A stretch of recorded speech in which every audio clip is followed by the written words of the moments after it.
Assalamu alaikum wa rahmatullahi wa barakatuh. Bismillahirrahmanirrahim. Why am I Muslim? Very difficult question. Cannot be answered in short. Okay, I'll tell you exactly what I feel. No extra masala or chutney. That is why it's gonna be a little scattered and unorganized because I'm gonna write whatever comes into my mind. Okay, let's start.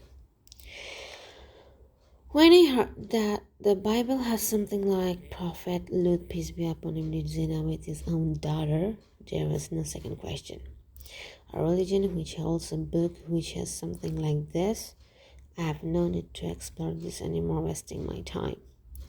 End of story. And in any case, believing that a human is God is just more than bogus, so not interested.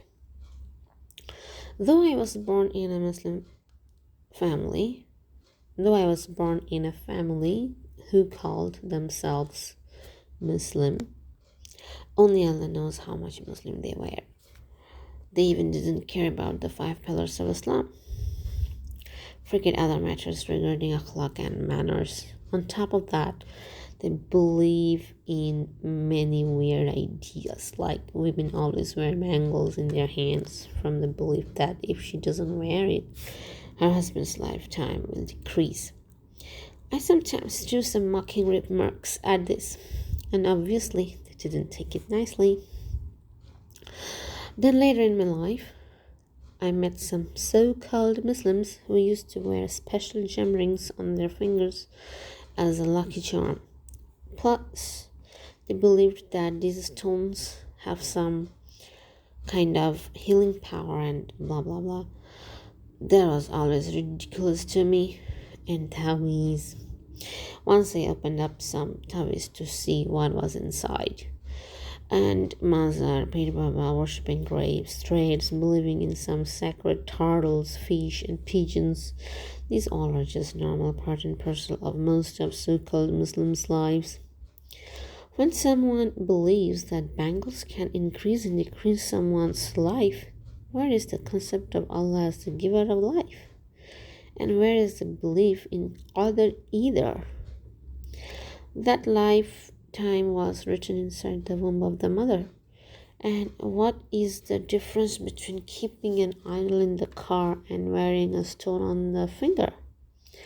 End of the day, both are stones, isn't it? And why do you have to go to some graves to fulfill your wish?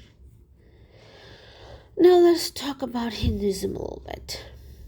I always felt like vomiting to be around Hindu people from very childhood.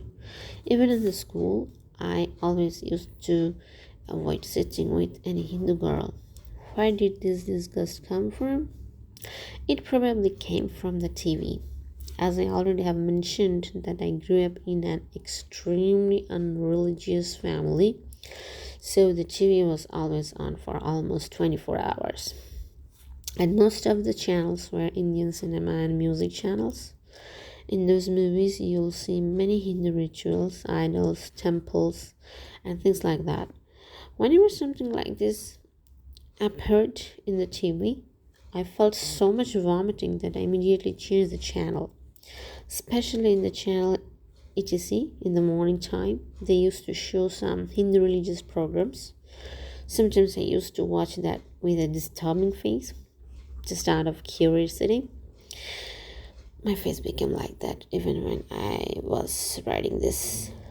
So I developed the disgust for Hindu people and Hinduism from those TV shows in a very early childhood. So Hinduism was never a thing to consider even. Buddhism is similar to Hinduism, so feeling for this was also the same. As for Judaism, I didn't even know that such religion exists. I came to know about this only when I started studying Quran, as it starts with speaking about Bani Israel. Before that, only thing I knew about them was that they throw bombs in Gaza. That's it. Why am I saying all of these? I'm saying all of these to make a point that I never did or approved of any shirk in my life, though I was not even familiar with the term shirk, and I was never ever an atheist.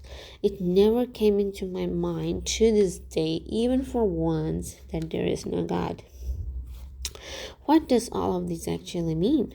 It means that the right concept of God was always in there in my fitra since I was born. And somehow, maybe Allah protected, it didn't get corrupted. So, even though I was not in Salah fasting and all these Islamic rituals, La ilaha illallah was always there in my heart, even if I didn't really deeply realize it. So, in Islamic terms, I already had the Iman, which is the first pillar of Islam. I just didn't have the Amilus Salihat, means good deeds, Salah, Zakah, etc. Because La ilaha illallah was already there, Muhammad Rasulullah was not so difficult to believe.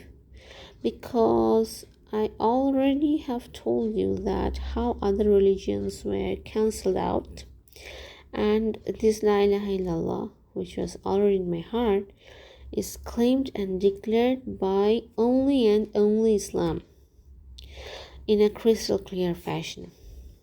And it makes sense that if there is truly a God, then he must send guidance for his creation.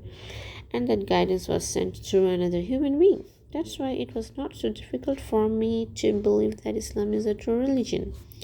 So, only thing I needed to focus on is my other deeds, other pillars of Islam, and how that journey began, and how I trained and educated myself, and how my Iman kept on increasing is a different story altogether. This one was just to say, why am I Muslim?